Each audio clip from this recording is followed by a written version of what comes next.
Ms. Rice, I don't have the.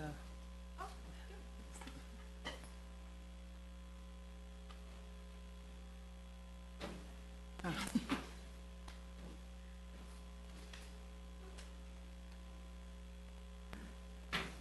All right, so we're starting the community matters portion. James Hensley. Good evening, I'm Jim Hingley, I'm a Charlottesville resident, and I want to commend what the mayor said on her campaign website. Quote, "We have to continue to be engaged, vocal, and willing to question those elected to serve us." I have some questions tonight relating to the February 5th council meeting. At that meeting, just as you started today, Mayor, you went through the list of people who were speaking at the community matters, and you reached a point in that list where one person was not present in the room and would have moved on, I suppose, that person being absent, but instead you engaged a member of the audience in a semi-private conversation during which he advised you that he was going to take the place of the person who wasn't here, whose name was on the list. And at that time, the meeting rules did not allow for individuals to cede their time to another person.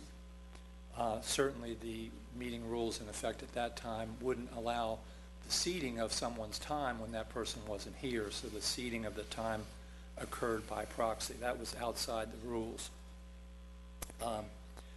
Later on in that meeting, another individual came to the podium to speak during the public hearing on the meeting rules, interestingly.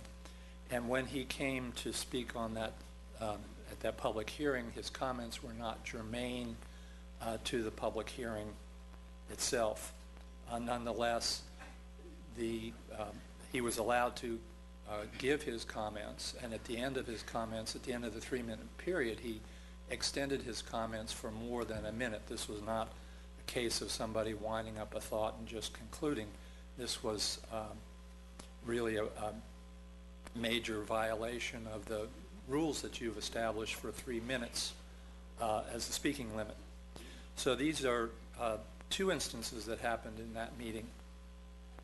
And both of the individuals who had things to communicate to council certainly deserve to be heard, and I think the appropriate response by the presiding officer would have been to redirect them to the comment period, which you've established at the end of the meeting for comment. That's when they both would have more appropriately been able to speak.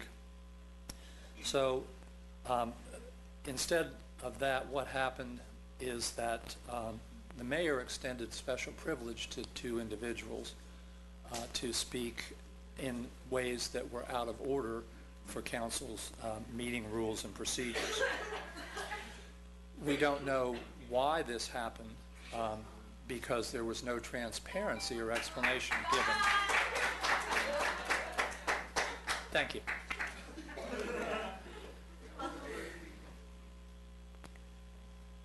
So we have the 2.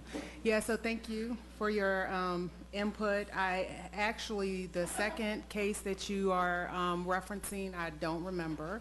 The first case, I have spoke to several of my colleagues about the fact that I did not, I allowed, who was Mr. Gathers is who you're talking about, to speak in Dave Gamondi's place, and he wasn't in the room to cede his time, so I shouldn't have allowed that. So I mean, even that same night I spoke to a couple of colleagues, but I appreciate your engagement and that you're paying very close attention, and I look forward to it in the future.